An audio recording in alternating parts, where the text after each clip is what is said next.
کیا فائدہ ایسی اولاد کا جس کی پرورش کے لیے ماں باپ دن رات ایک کر دیں اور وہ بڑھاپے میں ان کا سہارا بننے کی بجائے انہیں حالات کے رحم و کرم پر چھوڑ دیں؟ وہ اولاد جس کی خاطر اپنی جائز ضروریات کی قربانی دے کر، جائز خواہشات کا گلا گھونٹ کر اپنی مالی اور جسمانی حیثیت اور اوقات سے بڑھ کر ان کا خیال رکھتے ہیں۔ جب انہیں اولاد کی ضرورت ہوتی ہے، ان کی توجہ کی ضرورت ہوتی ہے، اس وقت اولاد انہی ماں باپ کو بے آسرا چھوڑ دے۔ میرا یہ پیغام صرف سفید پوش مڈل کلاس اور لوئر مڈل کلاس کے لوگوں کے لیے ہے، کیونکہ یہ وہ والدین ہیں جو اپنی کل جمع پونجی پہلے اولاد کو پالنے میں صرف کرتے ہیں، پھر ان کی تعلیم کے لیے انتھک کوشش کرتے ہیں، اس کے بعد ان کی رہائش کا بندوبست، پھر ان کی شادیاں، اور پھر شادیوں کے بعد بھی جب تک ان کے جسم میں جان رہتی ہے اولاد کی خاطر دن رات ایک کیے رکھتے ہیں۔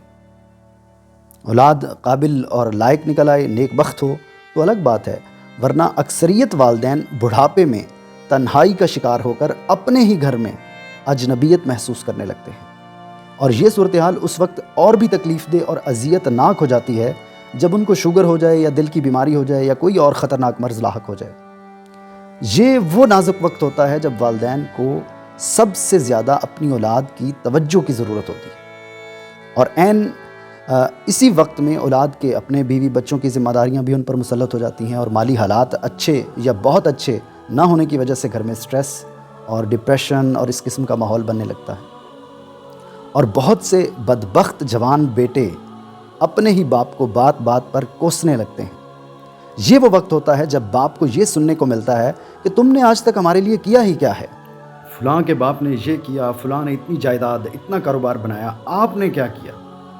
بیٹا اپنے ہی باپ سے کہہ رہا ہوتا ہے کہ میں نے آج تک ساری کمائی آپ کو ہی تو دی تھی، اب میری شادی ہو گئی ہے، میرے اپنے معاملات ہیں، بلا بلا بلا بلا۔ احساس کی مورت ماں جاہل لگنے لگتی ہے، اور اکثر بہویں بھی گھر کے اس ماحول کو مزید تلخ کرنے کے لیے جانے انجانے میں پورا حصہ ڈالتی ہیں۔ جس طرح ہر گھر میں موجود ساس فرشتہ نہیں ہوتی، بالکل ویسے ہی ہر گھر میں جو بہو ہوتی ہے وہ بھی رحم دل فرشتہ نہیں ہوتی۔ لیکن میرا موضوع اور مخاطب جو ہے وہ ساس بہو یا جوائنٹ فیملی سسٹم نہیں ہے، بلکہ حقوق والدین کے لیے اولاد ہے، اور اولاد میں بھی بالخصوص ان بیٹوں کو احساس دلانے کی ایک چھوٹی سی کوشش ہے جن کے نزدیک ماں باپ سے زیادہ اہمیت ان کی بیویاں اختیار کر جاتی ہیں، جن کے لیے بیوی بچے تو ذمہ داری ہوتے ہیں لیکن والدین کے حقوق سے غافل ہو جاتے ہیں، اور اپنی جہالت، ناکامی اور عدم توازن کو اپنے حق میں یہ کہہ کر اپنی جان چھڑانے کی کوشش کرتے ہیں کہ میری بیوی، میرے بچے میری پہلی ذمہ داری ہیں، میں وہی پوری نہیں کر پا رہا تو ماں باپ کا حق کیسے ادا کروں، وہ کیسے پورا کروں؟ تو سب کے سب جوان بیٹے برے بھی نہیں ہوتے، وہ ماں باپ کی خدمت کرنا بھی چاہتے ہیں، کرتے بھی ہیں، اور اپنی ہمت کے مطابق حالات اور واقعات اور مالی جو معاملات ہوتے ہیں ان کے مطابق کرتے ہیں، لیکن بعض اوقات پریشانیاں، روزگار کے لیے جو محنت مزدوری کرتے ہیں اس کے حصول کے لیے جو وہ تگ و دو کرتے ہیں، اس میں ان کو اس قدر ذہنی اذیت ملتی ہے کہ وہ خود ڈپریشن میں چلے جاتے ہیں یا سٹریسفل لائف گزار رہے ہوتے ہیں۔ تو سوال یہ ہے کہ ایسے میں وہ اپنی خود کی صحت کا خیال نہیں رکھ پا رہے تو ماں باپ یا بیوی بچوں کے حقوق کیسے پورے کر سکتے ہیں؟ تو میری آپ سے دست بستہ عرض ہے کہ میرے اس پیغام کو صرف طنز یا تنقید برائے تنقید کے طور پر دیکھنے کی بجائے آخر تک ضرور سن لیں۔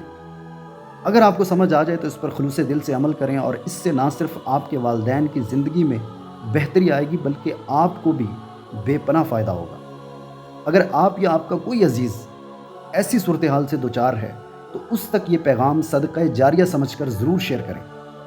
میرے بھائیوں، میرے دوستوں، اگر آپ پڑھے لکھے ہیں تو اچھی بات ہے، نہیں بھی پڑھے لکھے تو پریشان ہونے کی ضرورت نہیں ہے۔ آج آپ تندرست ہیں، آپ کو شوگر، بلڈ پریشر یا کوئی دل کا مرض نہیں ہے، آنکھوں کی بینائی ٹھیک ہے، ہاتھ پاؤں سلامت ہیں، تو سب سے پہلے 2 نفل شکرانے کے ادا کریں کہ خدا کا احسان مانیں کہ اس نے آپ کو معذور کی بجائے تندرست و توانا بنایا۔ لیکن یہ بات ذہن نشین کر لے کہ آپ ہمیشہ تندرست و توانا نہیں رہیں گے۔ وقت، حالات آپ کو بھی بوڑھا کر دیں گے، کمزور کر دیں گے۔ آج آپ کے والدین ضعیف ہیں، کل کو آپ بھی ہوں گے۔ تو سب سے پہلے تو اپنی آخرت کی فکر کو لازم کریں، اپنی زندگی میں اپنے معاملات کو ڈسپلن کریں، اپنی ترجیحات کو تبدیل کریں۔ ماں باپ کے مرنے کے بعد دکھ کی سٹیٹس لگانے یا رونے دھونے کی بجائے آج اور اب سے ہی ان کی قدر کریں۔ روزگار کے مسائل ہیں، اپنی پلاننگ کریں، اس میں اللہ تعالیٰ کو دعاؤں کے ذریعے، قرآن کے پیغام کے ذریعے شامل کریں۔ یقین مانیں پھر وہ آپ کو تنہا نہیں چھوڑے گا۔ جب آپ وبالوالدین احسانہ کا جو فریضہ ہے وہ سر انجام دینے کے لیے پختہ ارادہ کر لیں گے نا، تو آپ کی غیبی مدد بھی کرے گا۔ جب والدین کے ساتھ نرمی اور شفقت والا رویہ اپنائیں گے تو رب کی رحمتیں آپ کو اپنے حصار میں لیں گی۔ جب والدین کی سخت اور ناپسندیدہ باتوں کو بھی آپ ہنس کر برداشت کریں گے تو اللہ تعالیٰ آپ کی دنیاوی مشکلات میں بھی آسانیاں پیدا کر دے گا۔ اکیلے بیٹھ کر اپنے موجودہ حالات کا بغور جائزہ لیں، اپنی خوبیوں کی خامیوں کی جانچ کریں اور ایمانداری سے اپنا محاسبہ کریں اور اپنی موجودہ حالت کا صرف اور صرف خود کو ذمہ دار ٹھہرائیں۔ یہ جو ہے نا، یہ ایک ہی بار ملتی ہے، اس سے بہترین گزارنے کا عزم کریں۔ اللہ آپ سے نہیں پوچھے گا آپ غریب تھے، امیر تھے، آپ کے ماں باپ نے آپ کے ساتھ کیسا برتاؤ کیا، یا آپ کے رشتہ داروں نے کیسا برتاؤ کیا، آپ کی بیوی نے، بہن بھائیوں نے کیا سلوک کیا، آپ کے حالات اچھے تھے یا برے تھے، بلکہ آپ سے، مجھ سے، ہم سب سے، ہر ایک سے یہی سوال ہوگا کہ تمہارا کردار کیا تھا؟ محنت کی تھی یا سستی و کاہلی میں زندگی گزار کر اپنے فرائض سے غافل رہے؟ تمہیں حکم دیا تھا کہ ماں باپ کے ساتھ بھلائی کرنا، ماں باپ کی عزت کرنا، ان کے سامنے اونچی آواز میں بات نہ کرنا، ان کے ساتھ نرمی سے پیش آنا، اور جب ماں باپ بوڑھے ہو جائیں تو انہیں ایسے ہی پالنا جیسے بچپن میں انہوں نے تمہیں پالا تھا۔ یہی والدین تمہاری جنت بھی ہیں، جہنم بھی ہیں۔ خدا رسول صلی اللہ علیہ وآلہ وسلم کی مان کر حسن سلوک کرو گے تو جنت واجب ہو جائے گی، ماں باپ کو بڑھاپے اور بیماری میں بیجار و مددگار چھوڑ دو گے تو جہنم واجب ہو جائے گی۔ اب فیصلہ تمہارے ہاتھ میں، تمہارے اختیار میں۔ چاہو تو دنیا جہاں کی نعمتیں مقدر کر لو، چاہو تو دنیا و آخرت کی ذلت کا طوق گل۔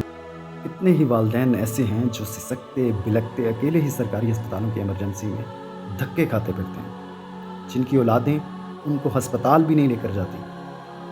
کتنے ہی والدین ایسے ہیں جن کی بیماری صرف اس لیے ٹھیک نہیں ہوتی کہ ان کو مناسب خوراک اور دیکھ بھال نہیں ملتی۔ کتنے ہی والدین ایسے ہیں جن کے بچے ان کے ساتھ وقت گزارنے کی بجائے سوشل میڈیا پر دوستوں کے ساتھ فضول کاموں میں وقت گزارتے ہیں۔ خود کو بدلیں، تب ہی خدا آپ کے حالات کو بھی بدلے گا۔ جو رحم نہیں کرتا اس پر رحم نہیں کیا جاتا، اس خدائی اصول کو سمجھیں۔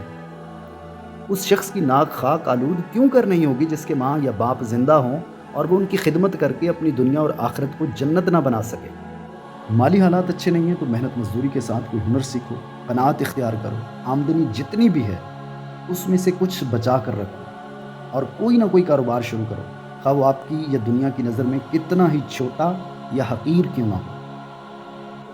دکھاوے سے بچو، فضول خرچی اور اسراف سے بچو، اپنی ضروریات ترجیحات کو سیٹ کرو۔ فرائض کو چھوڑ کر نوافل ادا کرنے کا کوئی فائدہ نہیں ہے۔ رکھ رکھاؤ کے چکر میں معاشرے کے فرسودہ رواجوں میں نہ پڑو۔ صرف اپنی ناک اونچی رکھنے کے لیے ایک پیسہ بھی خرچ نہ کرو۔ فیملی پلاننگ کریں، زیادہ بچے پیدا نہ کریں۔ اگر ان کے خرچے پورے نہیں کر سکتے، کوانٹٹی کی بجائے کوالٹی پر فوکس کیوں نہیں کرتے؟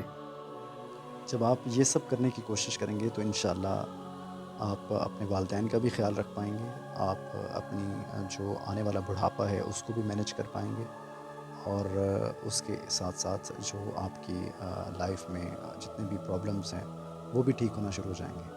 لیکن شرط یہ ہے کہ خلوص نیت کے ساتھ والدین کی رسپیکٹ کریں، ان کا خیال رکھیں، ان کی دوائی کا، ان کی صحت کا، ان کی خوراک کا، اور انہیں اگر کوئی میڈیکل چیک اپ وغیرہ کے لیے جانا ہو ان کے ساتھ جائیں، اور ان کو کوالٹی ٹائم دیں۔ تو اس سے آپ کو جو آپ کا آنے والا بڑھاپا ہے اس میں بھی آسانی ہوگی، اور اس کی بھی ابھی سے پلاننگ کریں۔